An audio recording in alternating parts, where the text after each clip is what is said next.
multilingual dan multikultural saluran diplomatik.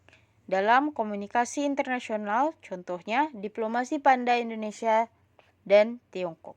Ya, ada source, yaitu berasal dari pemerintah Cina melalui kerjasama konservasi antara Indonesia dan Tiongkok. Yang kedua, ada message atau pesan.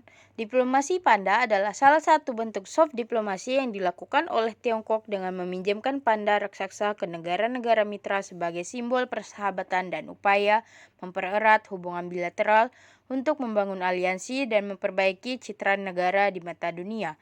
Di Indonesia, diplomasi panda dimulai pada tahun 2017 setelah penandatanganan kerjasama konservasi antara Indonesia dan Tiongkok pada tahun 2016.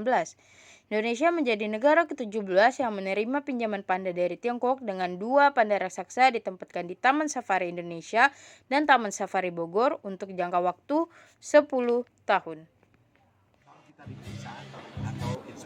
Selanjutnya, implementasi dari diplomasi ini antara lain yaitu pinjaman sepasang panda. Tiongkok meminjamkan 2 panda raksasa ke Indonesia sebagai simbol persahabatan dan kerjasama bilateral. Panda tersebut ditempatkan di Taman Safari Indonesia dan Taman Safari Bogor dengan biaya sewa sekitar 1 juta US dollar per tahun. Kerjasama konservasi. Penandatanganan perjanjian konservasi satwa langka, khususnya panda, antara kedua negara.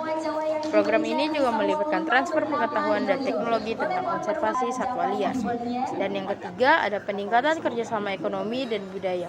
Diplomasi panda menjadi pintu masuk dan memperluas kerjasama di bidang lain, seperti perdagangan, investasi, pendidikan, dan pertukaran budaya. Hal ini terlihat dari meningkatnya jumlah MOU, pertumbuhan jumlah pelajar Indonesia di Tiongkok, dan bertambahnya institusi Confucius di Indonesia. Download Metro TV Extend sekarang. Kalau kita diperiksa atau inspeksi, dilihat bagaimana semuanya, itu dilihat segala perawakannya, kesehatannya, pertumbuhannya, atau juga tempat-tempatnya, kandangnya, itu semuanya dicatat atau dianalisis, semuanya di assessment semuanya.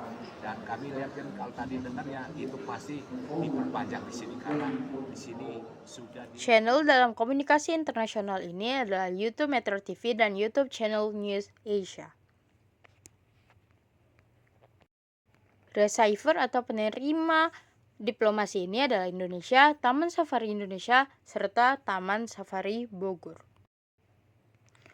Selanjutnya ada efek. Diplomasi panda berhasil mempererat hubungan diplomatik antara Tiongkok dan Indonesia, tidak hanya di bidang konservasi tetapi juga ekonomi, politik, dan kebudayaan. Dan yang kedua ada meningkatkan citra positif Tiongkok di mata masyarakat Indonesia dan dunia internasional. Tiongkok dianggap sebagai negara yang ramah dan peduli terhadap konservasi. Dan yang terakhir, ada kehadiran panda di Taman Safari Indonesia meningkatkan jumlah kunjungan wisatawan domestik dan mancanegara yang berdampak pada pendapatan sektor pariwisata. Selain itu, kerjasama ekonomi antara kedua negara juga mengalami peningkatan setelah diplomasi panda berlangsung. Dan yang terakhir, terjadi peningkatan kerjasama dalam penelitian dan konservasi satwa langka, serta pertukaran pengetahuan antara lembaga konservasi Indonesia dan Tiongkok. Dan terakhir, ada challenge. Dalam diplomasi ini, tantangan yang dihadapi adalah yang pertama, biaya sewa dan perawatan panda yang tinggi menjadi beban tersendiri bagi negara penerima. Selain itu, standar perawatan panda yang sangat ketat harus dipenuhi agar panda tetap sehat dan dapat berkembang biak.